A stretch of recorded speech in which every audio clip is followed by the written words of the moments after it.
go ahead and start in on the fins here. And I'm going to start with some 100 grit sandpaper to shape the fins themselves. Now, at the very least, you'll probably want to round the leading edge. You can leave it square if you just don't want it to go very high. And then beyond that, it's kind of a trade-off between aerodynamics and durability. So if you just have a rounded leading edge and you keep the other edges square, that's really strong, but not as aerodynamic as some other options. What I'm going to do is round the leading edge and the trailing edge, and then leave the tip edge squared off, although I will sand a little bit to get rid of some of that soot. Okay, so initially here for the leading edge, I'm going to knock down this corner edge and this corner edge and kind of draw them toward the middle.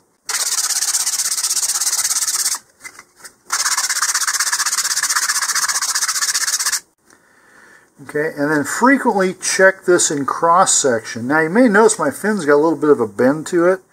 That will be less of a problem once it gets mounted. And usually plywood doesn't do that. We must have a little bit more moisture in the air today. All right, but now I'm just going to keep doing this. And I just bring the angle in a little bit as we do it, and that kind of rounds it over. Now you do have to be careful, because as you hand hold this like I am, it doesn't always give uniform pressure. So you can actually see that here. If we look at the middle line where I haven't sanded yet, it's more sanded here than here, and definitely more than here. So just be aware of that and correct as necessary.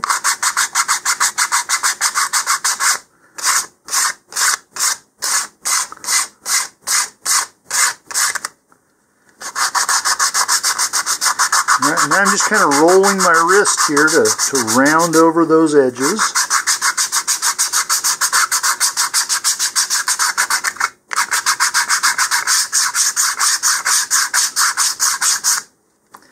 All right, come back here and look in cross section from both ends. So it looks like I need more sanding over here.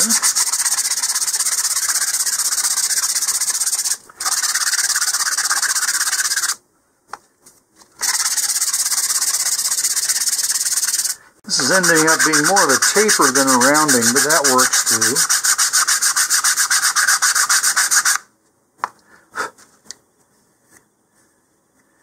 Okay, and so you can use that little bit of charred area as a guide to make sure that you're coming in equally from both sides.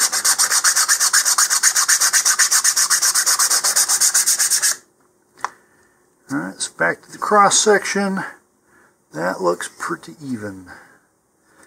Okay, I'm going to do the same thing on the trailing edge.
Looks pretty good, and as I said, we'll just sand this lightly. Take some of that carbonization off there. You can also do a little light sanding on the root edge here, on the fin tab, and also here. Not too much, because we don't want to change their dimensions. Okay. Now, once we get to this point, I'm going to change to 150 grit sandpaper. Alright, and I'm going to lightly do my edges again.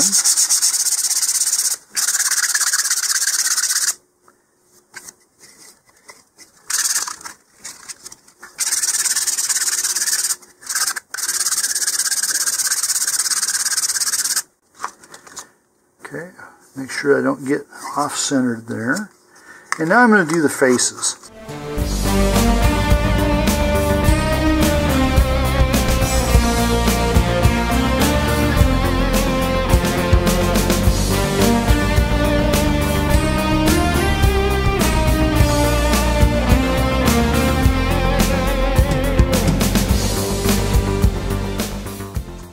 And then a final sanding with 220 grit.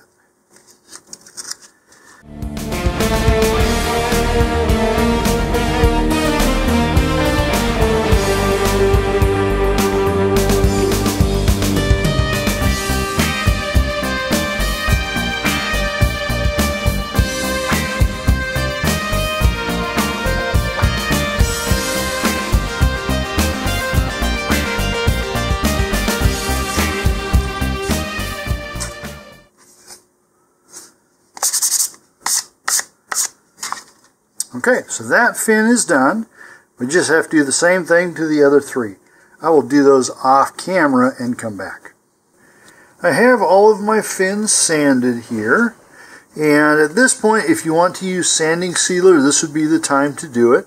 I'm going to use a filling primer later on, so I really don't need the sanding sealer. I've also made up about 1 gram of 5-minute epoxy here, and so we'll use this to attach the fins. Let's do a really quick dry fit here to make sure we don't have a problem. It looks like we might have a little bit of a problem there. Let's try another slot.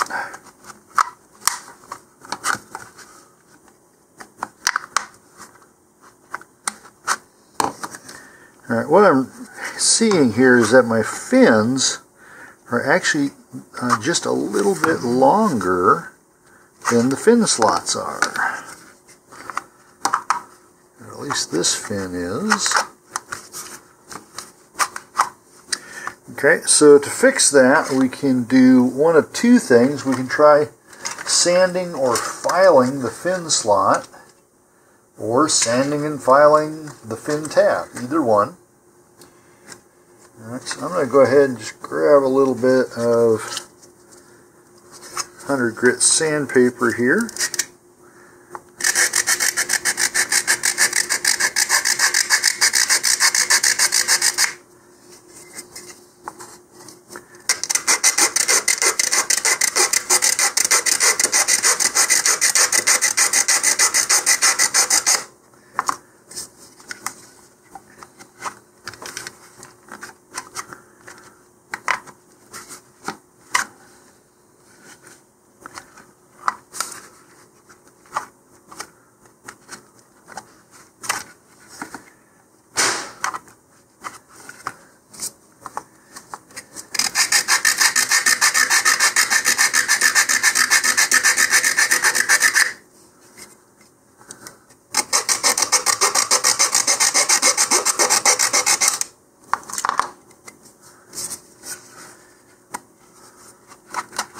There we go. Alright, I think I did that just in time before my epoxy hardens here. So now I'm going to take my epoxy, alright, and I'm just going to run it all along the root edge, both of the fin itself and of the fin tab. There we go, and this is almost ready to harden.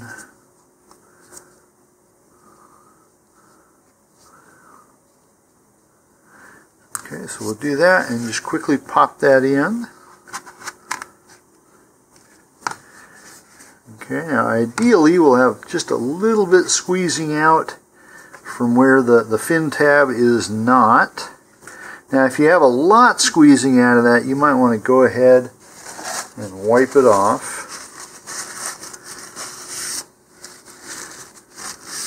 Just so you don't have a lump in the fillet later. Alright, then we're going to check this from the aft end, make sure it is perpendicular to the body tube. Now this is kind of an odd size tube. I don't have a fin guide for it, so we'll just have to use a good old eyeball there. Okay, so I'm going to wait for 5 to 10 minutes for the epoxy to harden there, and then I'll do the opposite fin followed by the two adjacent fins there. I will do those off camera and then we'll come back. The epoxy on the fins has hardened, and now we're going to do the launch lug. And so we already pre-measured this and sanded it beforehand. And the instructions indicate to cut the launch lug at an angle to increase the streamlining. I will do that, but I like to do it after I've got it on the rocket. Okay, so for now I'm just going to put a layer of epoxy on here.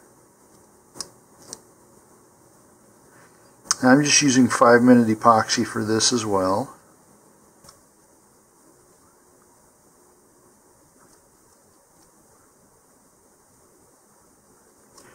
Okay, and then we're just going to place this on the line that we made earlier.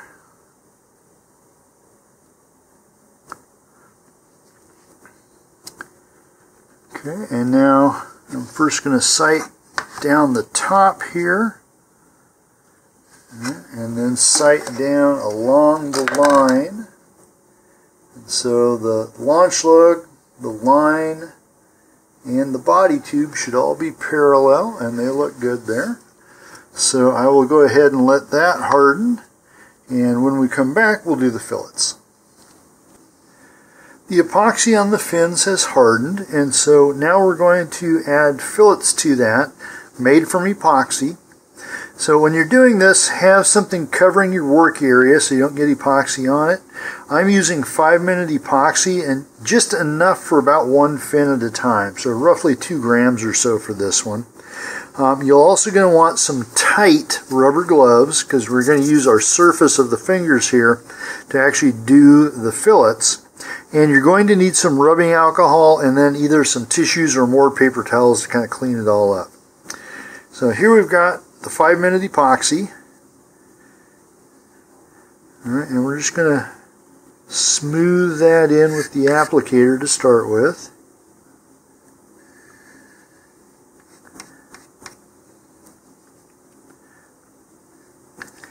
And like any fillets, if you decide that you want thicker fillets, start with thin ones and then add additional layers as they cure.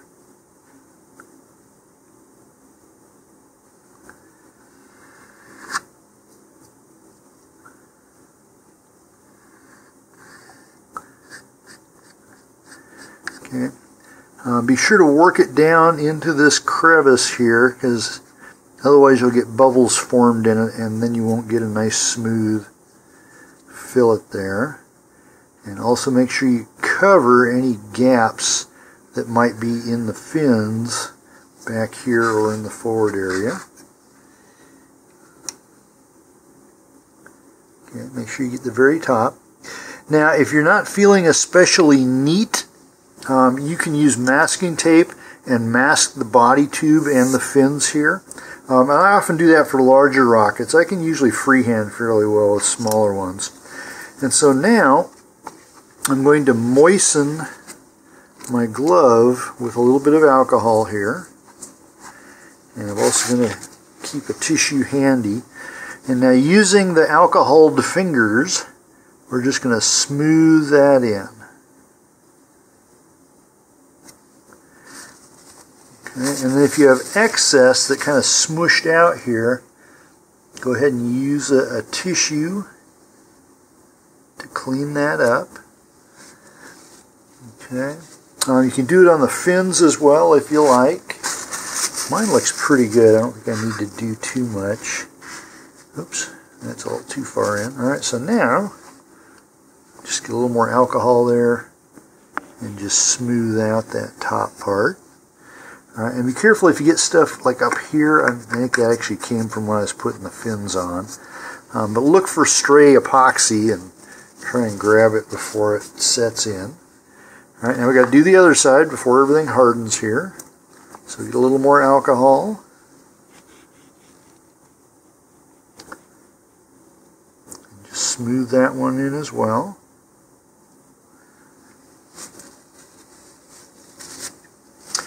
Okay, once more you can wipe up any excess here if you have it.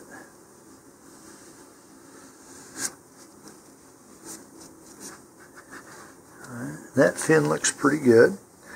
Okay, so now I'm going to let this cure for about 10 minutes, and then I'll do the same thing for the other 3 fins as well as for the launch lug up here. And I'll do all those off camera and then come back.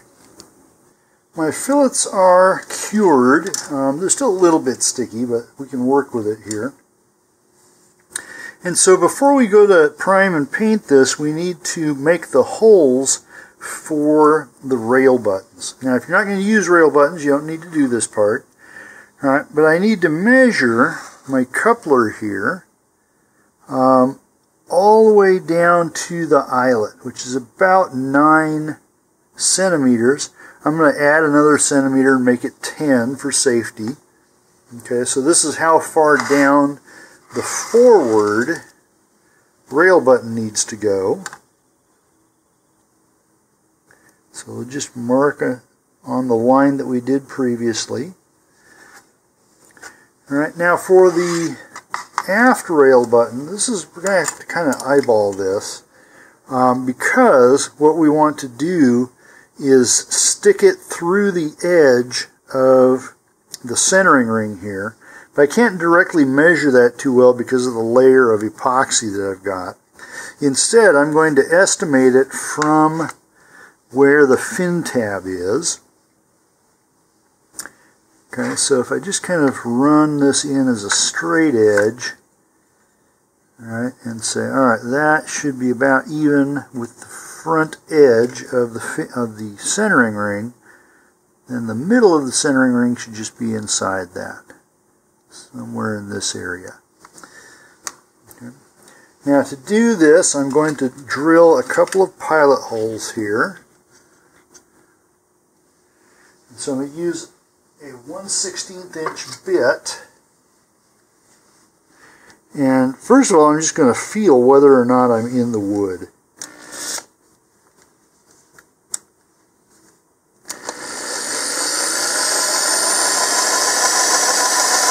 Okay, I've got wood coming up, so that's a good sign.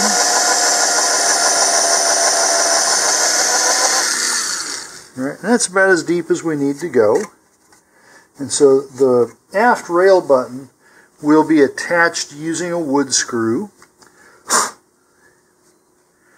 Now the forward one, the kit for it comes with just a machine screw and a nut. And either way you put that in, there's going to be something protruding, and I don't want that.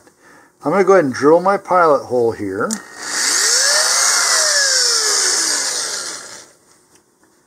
Now, instead of the machine screw and the nut that comes with the kit, I'm going to use what's called a T-nut.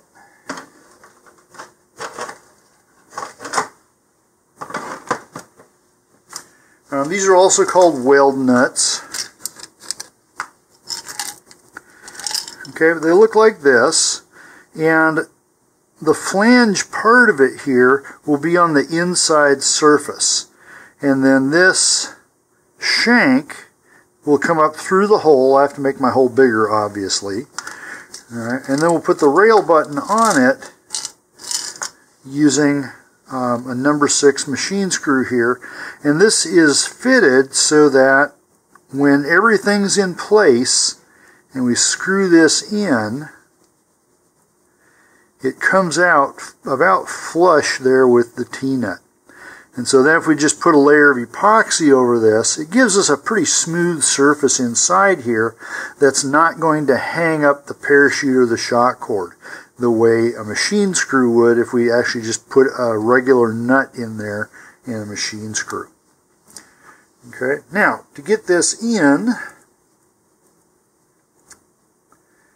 what I will do is just take the nut and compare it to my drill bits here. So this is a 5/32. That looks about right. So we'll start with it.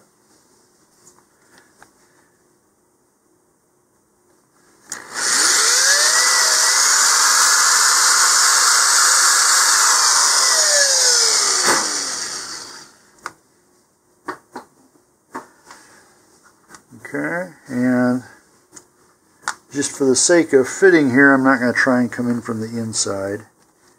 Alright, that's really tight. I could probably jam it in there, but that wouldn't be good for our purposes.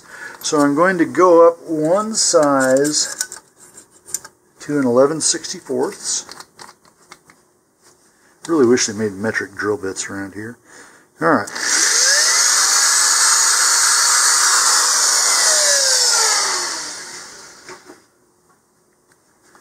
So now we can try this again. Alright, and that fits. Now, as I said, it's going to come from the other direction. That's good for our purposes there. Alright, so I'll just set these aside for now, because we won't put them on until after the rocket's been painted. But if you do the holes before it's been painted, you have less likely of marring the paint. Alright, so this needs to continue curing for a while, and then we'll put some primer on it. The epoxy fillets have cured, and the fins all look really good. The launch lug, though, has some bubbles and dips in it. Structurally, it's sound, and we could easily launch with this, but I do want to fill those in to get a more smooth transition. Now, you can use more epoxy on this. Instead, I'm going to use some plastic model contour putty. Now this does nothing for the strength, it's mainly for aerodynamics here. Several companies make this, mine is by Testers. And this is a water-soluble, fairly quick-drying material. And so we'll just squeeze that in along the length. And then you can smooth this with either a finger or an applicator of some sort. I'm going to try a tongue depressor here.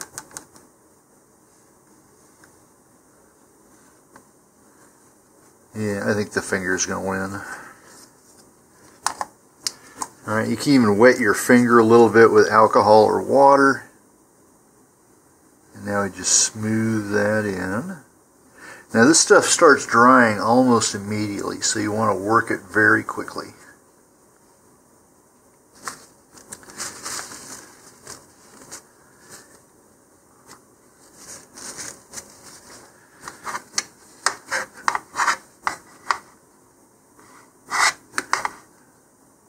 Not sure which is easier to see that way.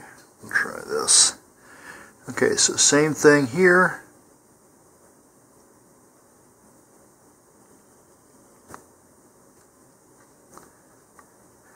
And this side had deeper parts to it where the epoxy didn't fill as much, so we're going to need some more.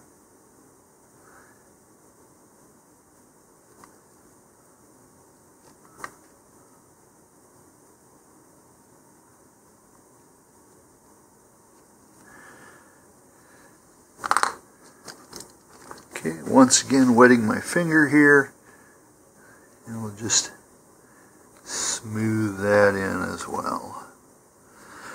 Now this usually takes about 1 to 2 hours to dry, and then once it is dried, you can sand it like you would wood filler.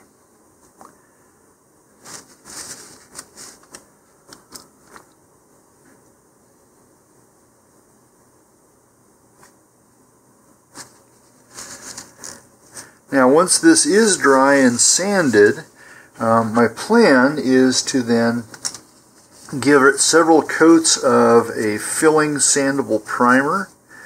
After a light sanding, then this is going to be painted a bright yellow. Now as I stated in the first part of this video series, I'm not going to even try to go with the scale model paint decals and all that kind of stuff. because I am going to use this as a research rocket, and we wanted something that's very visible both against the sky and against plants, because we tend to launch this in soybean fields. And so either one of those we want to be able to sight in and find the rocket quickly. And so that's why we're not using the scale model paint job. The upper parts of the rocket, the payload bay and the nose cone, are currently in the process of being painted. While I'm waiting for the putty on the launch lug to dry, I'm going to go ahead and assemble the parachute.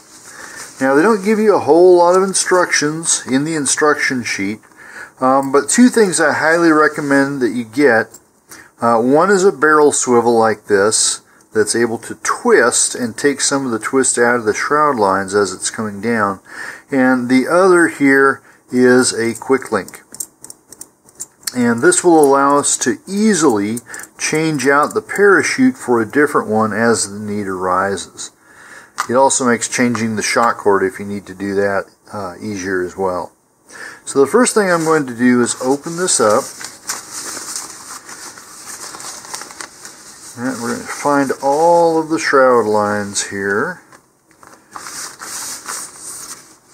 Okay, and LOC makes their parachutes all sewn in, one next to another, unlike Estes it goes across.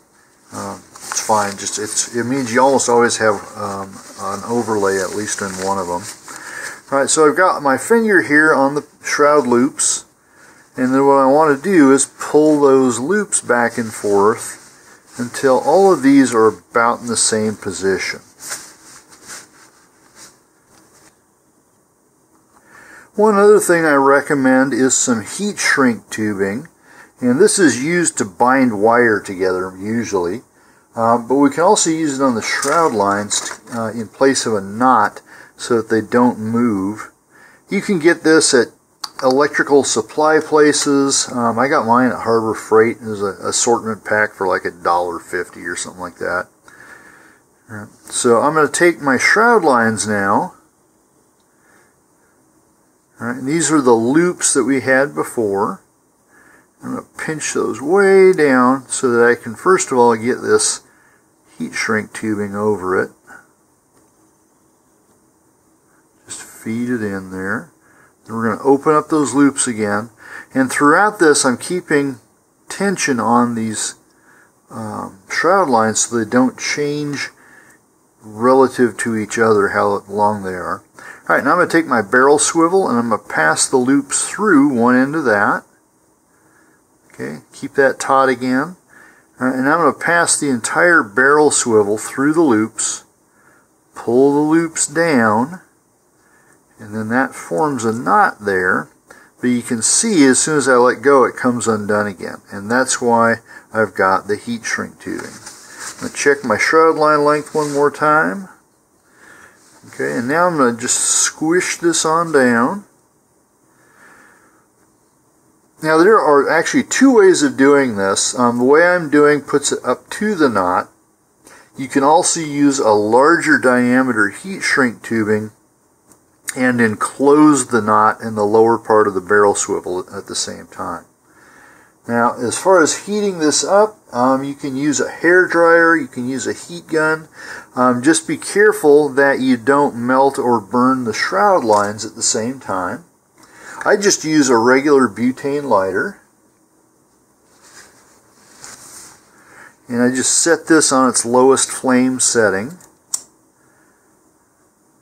Okay, and then I just come up beside it here, keeping it in motion all the time so we don't melt anything that we don't want melted. We just want to tighten up that heat shrink.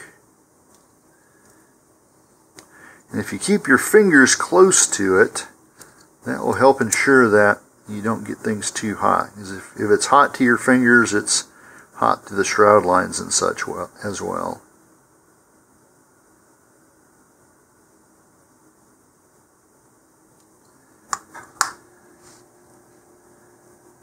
Ooh, yep, that's hot.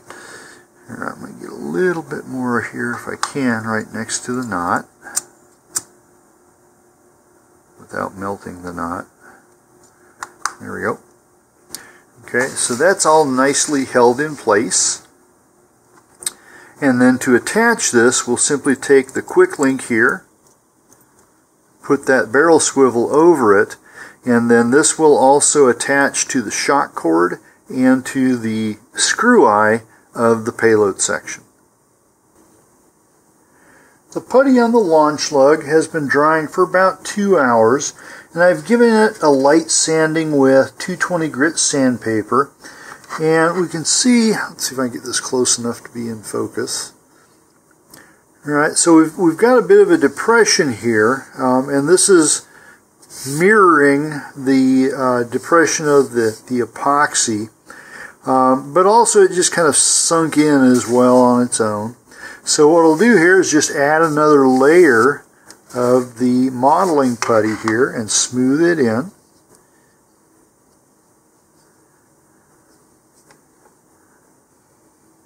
Now this time I'm not going to use quite so much. I'm just trying to blend things together now.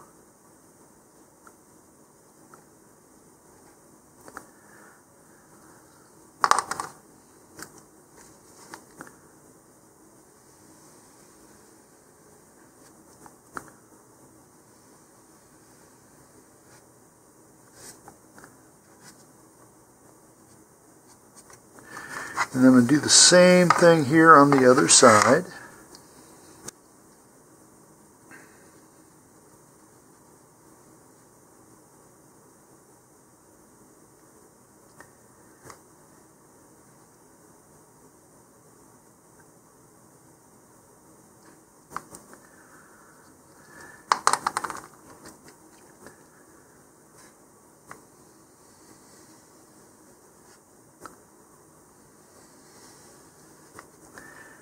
And this one's not blending quite as well. Try a little more alcohol and a little less pressure there.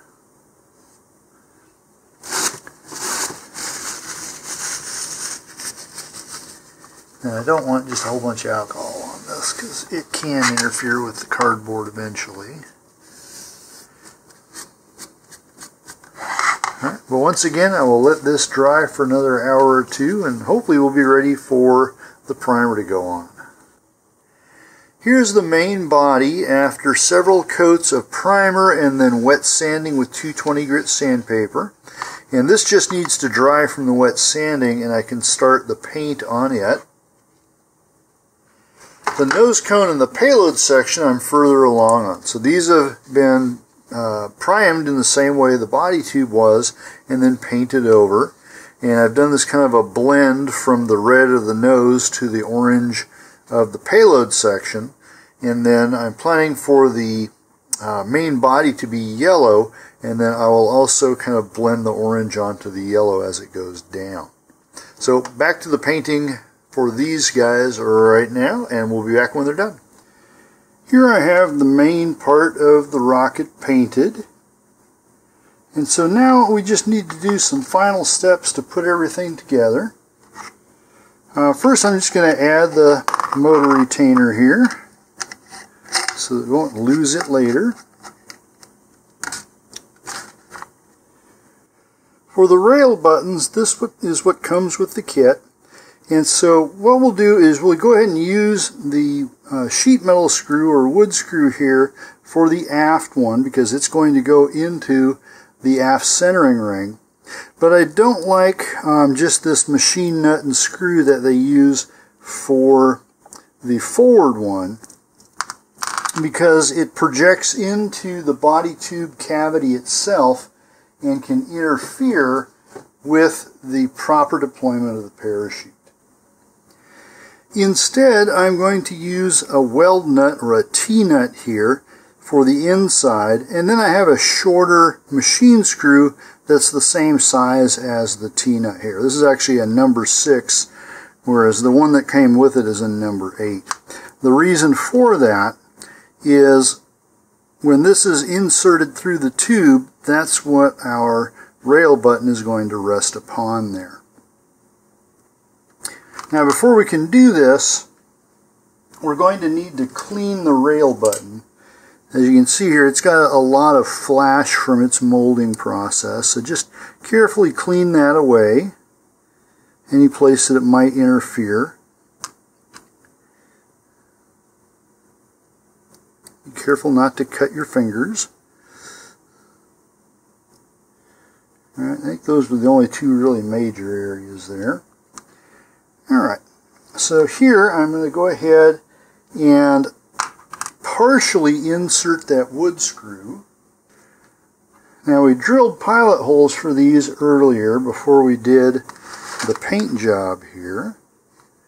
So we'll go ahead and put this back in. Alright, and it may be a little bit tight to begin with, but we want good tight threads here. And make sure it goes in straight.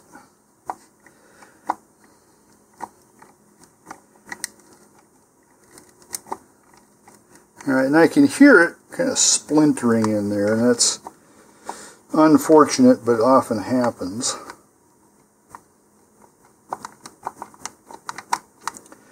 Okay, but what we'll do is add a little bit of epoxy to that so that it's not just dependent on the splintered wood there.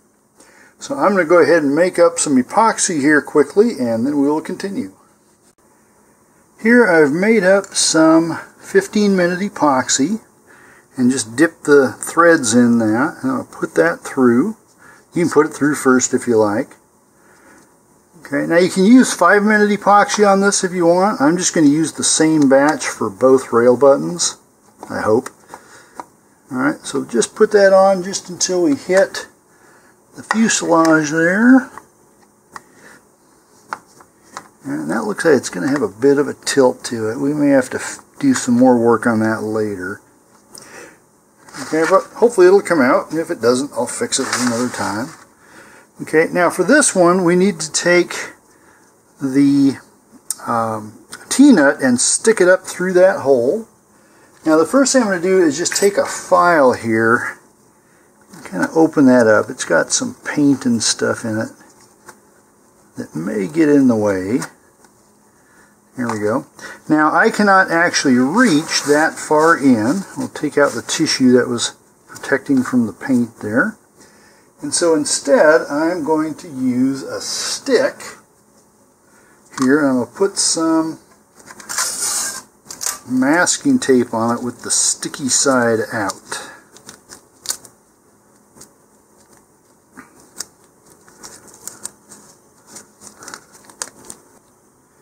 Alright, let's try this without gloves on.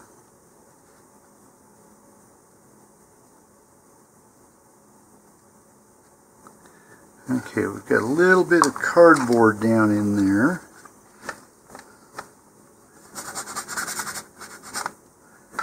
Let's try this.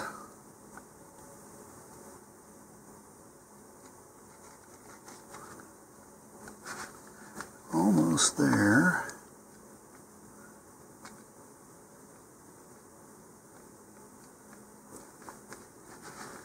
There we go.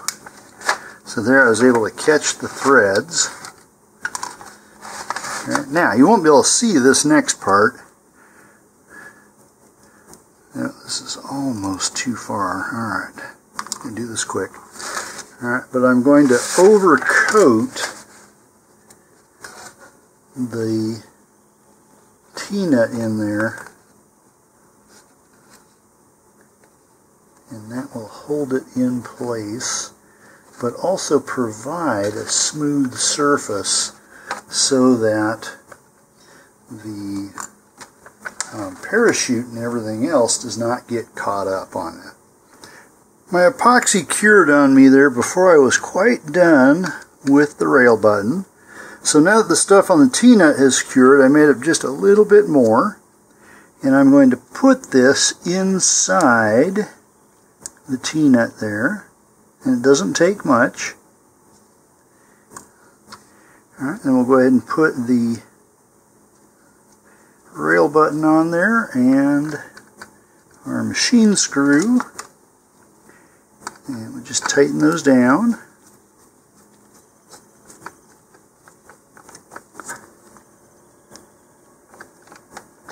Okay. And now we can move on to the decals.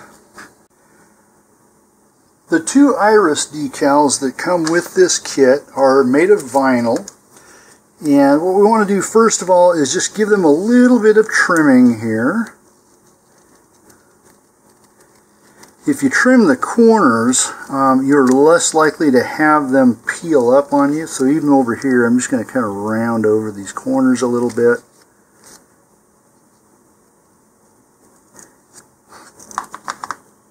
Now again, I intentionally did not make this to be a scale model. Okay, so if you want to put these in place as they should be to scale, refer to the placard that comes on the front of the kit. Okay, now I, on the other hand, am just going to put these down toward the base. Now, this will actually lift off here, so this kind of filmy material is not part of the decal. Alright, and I've dipped this into some room temperature water that has just a little bit of soap in it, so it's just a drop of dishwashing detergent. And this will allow us to remove it if we don't get it placed correctly. Now in my case, I want to have it down here near the fins.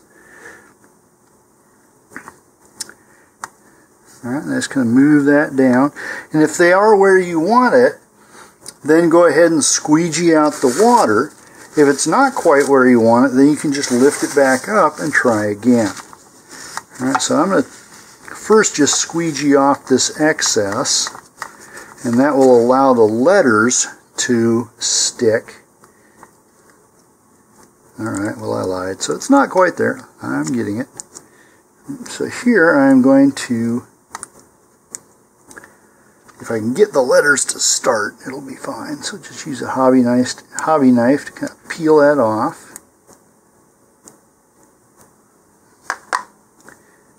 Okay, and then I can carefully peel this up. This is one of those cases where normally this works just fine, and now it's going to make a liar out of me. There we go. So just be patient with it. Alright, and as you get each letter to come off, kind of wipe it down.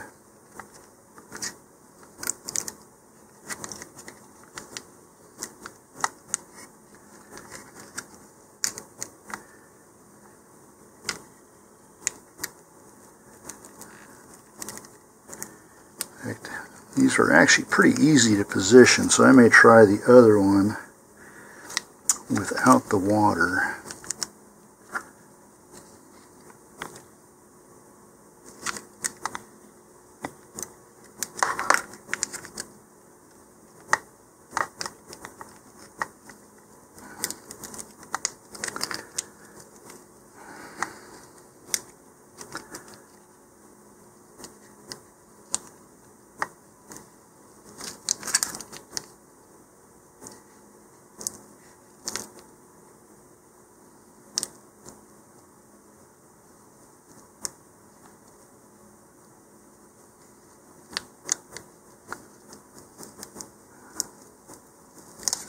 There we go.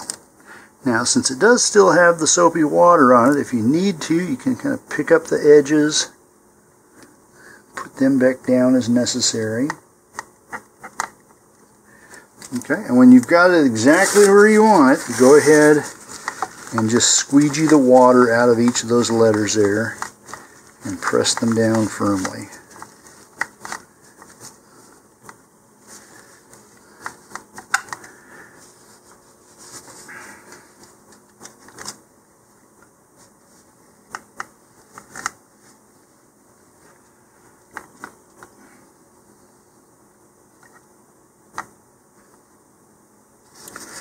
So for the second one,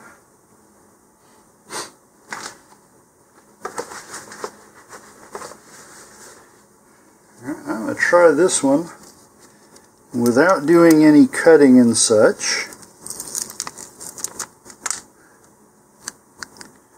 We'll see if it's any easier.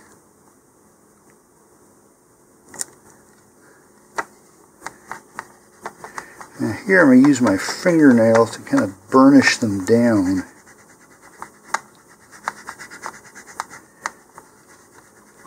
You can do this when they're wet too. I just found, at least if you're doing them dry like this, it does work better.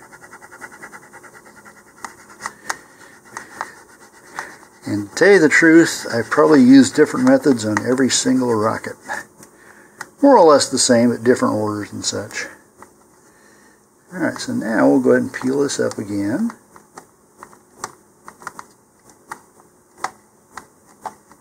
And scratch my paint a little bit there. Alright, I'm going to pull it kind of back over itself.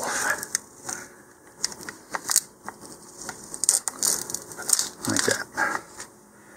Alright, so either way, they all have their problems. Okay, now those are the only ones that come with it, although most of the kits they'll include kind of a generic LOC Precision decal here. Sometimes you put them on the rocket, sometimes not. And I think on mine I've got a little bit, if I put it there it'll hide a little bit of paint that's splattered over that really shouldn't be there. Now this too is a vinyl decal, so if you want to use the water method you can.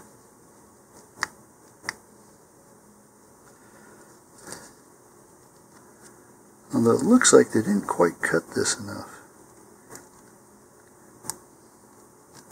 There we go.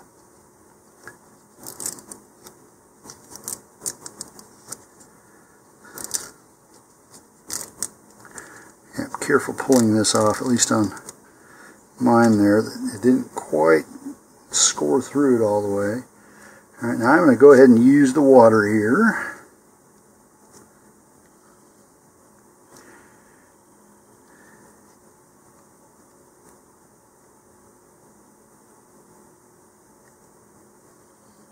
Nope, it's crooked.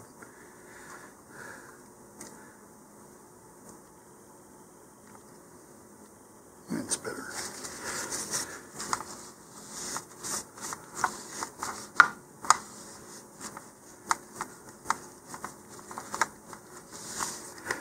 And of course, if you have your own decals, and especially if you're not trying to make the scale version of this, you're welcome to decorate it any way you like.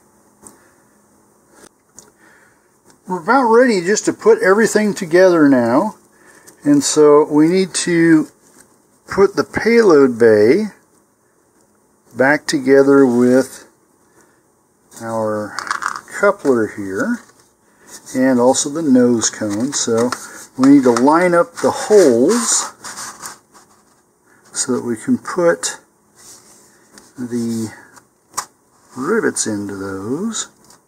Now, if you didn't use the plastic rivet method, then what you need to do is glue this in, if you haven't done it already. And then up on the nose cone, you'll need to friction fit that, probably with a goodly amount of masking tape.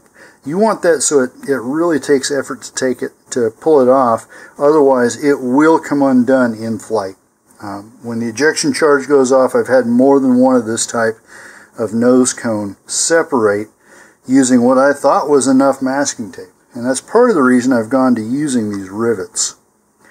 Okay, so once everything's lined up, just go ahead and pop those in. On mine, I'm using the slightly longer rivets on the nose cone due to the plastic. Alright, and then the shorter ones can come down here. Oops.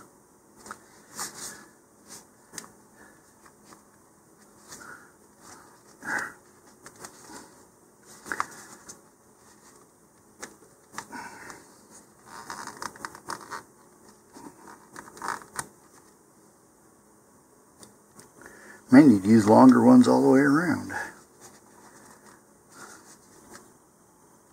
I just grabbed 3 more of the longer ones. I keep these on hand, and probably what happened is after I put the super glue in to harden the holes, it just made it so it needed a little more room in order for the rivets to expand.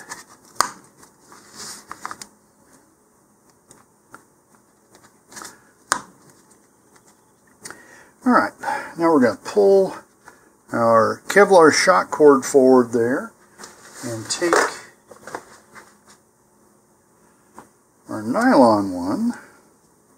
Alright, now these have pre-sewn loops in them, and so for the base here, what I'm going to do, let me move this a little bit more so you can see it, okay, is I'm going to push the Kevlar loop through the nylon one.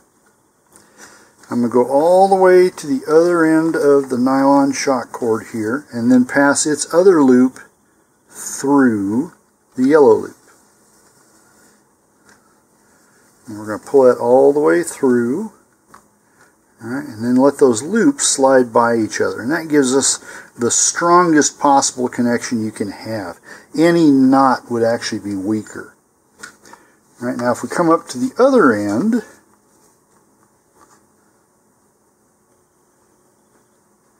now we need our parachute and our quick link. Now this kit, I believe, did not come with a quick link. Some of theirs do, some don't. I had a quick link to all of them, because it just makes this next connection so much easier.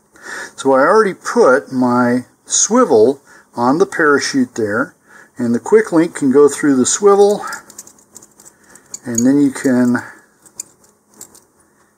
add your shock cord, and then that goes on to the eyelet. And frankly, the weakest point in here is that eyelet. So if it breaks, at least the majority of the rocket still comes down on the parachute.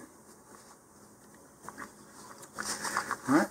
Now, there is also a parachute protector here, and if you're going to use this, which I do recommend you use it, go ahead and put that on your shock cord.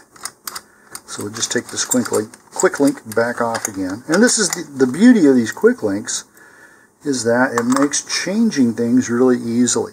So take the shock cord, put it through this little hole here, alright, and then put the shock cord back on. Alright, and attach everything back up there. See how quick that was? That's why they call it a quick link. Imagine that. Alright, and then we can go and take our parachute and fold it. Now, you can ask 10 Rocketeers and get 10 answers on how to fold parachutes. Everybody has their own. I prefer to fold mine into a bit of a triangle like that. Take the shroud lines about halfway up, like that. Fold the edges over, and then over itself, and on this type of parachute over one more time. And then we will take the parachute protector and kind of fold it over. And this makes kind of a piston here out of the whole thing. We'll take all of our shock cord and just stuff it in there. Again, some people like to roll their shock cords, and some people like to crochet them. I'm not actually prepping this one for launch, so I'm just stuffing it. And it keeps coming back out again. Alright, once you got most of that in there, then you can take your parachute protected by its parachute protector there. Alright, and just stuff it down.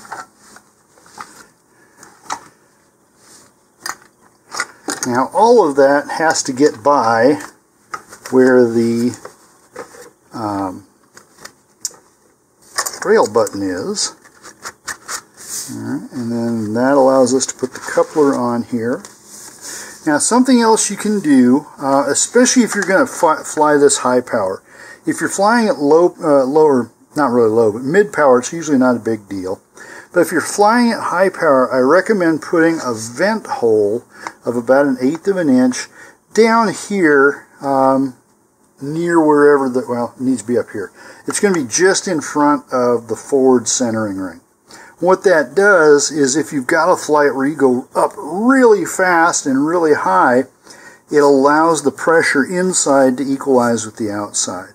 If you don't have that and the rocket goes up really high where the air pressure is significantly lower, the pressure inside can also cause this to separate. And that's not a good thing to have happen.